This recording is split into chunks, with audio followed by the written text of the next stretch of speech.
Warner Brothers, as you said, rebuffed Paramount Skydance's initial takeover around $20 a share for being too low, according to those familiar. So is this still a live deal? Are we expecting Paramount Skydance to come back?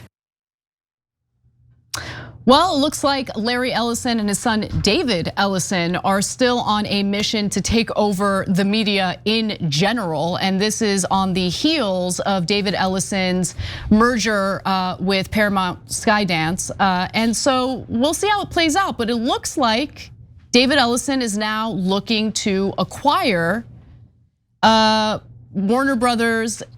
And that would be, in my opinion, pretty disastrous. It's too much media consolidation under one umbrella. So let's talk about Warner Brothers Discovery, what falls under that media conglomerate, which could potentially be acquired by David Ellison's Paramount Skydance. So take a look at this chart. So Warner is home to the movie and TV studios behind Sinners, Superman, and Harry Potter, as well as HBO and cable networks, including CNN and TNT. Now, Warner Discovery has been in the process of splitting itself into two separate companies. One would include its movie and TV production studios, HBO, and its streaming business. And the other would house all of its cable channels, which besides CNN and TNT include Discovery, Food Network, TBS, and others. And according to the Wall Street Journal, Warner Discovery chief executive David Zaslav told associates that he wanted to proceed with the split, and that such a deal is a better long-term bet for the shareholders because there would be many suitors for its studio and streaming assets. Plus, it does look like Zaslav is trying to get David Ellison to bid more per share in his attempts to acquire Warner Discovery. And so you're about to hear how that's like kind of working out and how that tactic is being deployed in this next clip.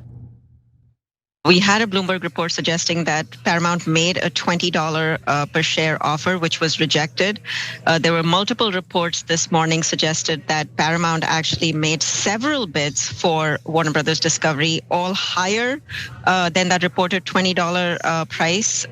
So probably somewhere even upwards of $25.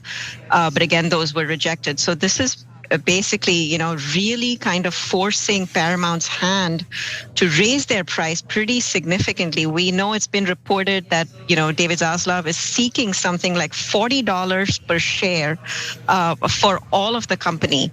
And so this is really his way, kind of putting, basically inviting everybody out there to bid on all of the assets, really kind of forcing Paramount to take that price up, or the price point up for Warner Brothers pretty dramatically. And to be clear, David Ellison seems more interested in buying everything that falls under the Warner Discovery umbrella. He's not really interested in buying specific elements of it. He's not interested in this split that's happening with Warner Discovery. Nonetheless, Zaslav seems committed to carrying out this split. And on top of that, there is some competition because Comcast is looking to acquire some of these assets. Yeah, so look, both Comcast and Warner Brothers are looking to split off their cable assets because cable's sinking into the ocean. So those are now getting to be nearly worthless, but they still make profit for the moment being, and they're slated to make a profit for another couple of years, 5 years, 10 years max, right? It's all debatable as long to how long it'll last. So financial interests are interested in that because they could just set up a financial instrument that maxes out the profits in those years and then dumps the asset. They don't really care about it as long as they made enough profit on it. But the other parts of Warner Brothers are healthy, the streaming and other places. And people are interested in that for actual long-term business reasons. So the reason why the Ellisons are making an offer on both instead of waiting for the split is because they want the junk assets like CNN for Israel's behalf. And they've made it clear, right? They're buying media properties so that they can have a more pro-Israel stance. They're really not hiding it, yeah. Yeah, so they're like, look, we need the profitable and the healthy parts of the business, the streaming, the movies, etc.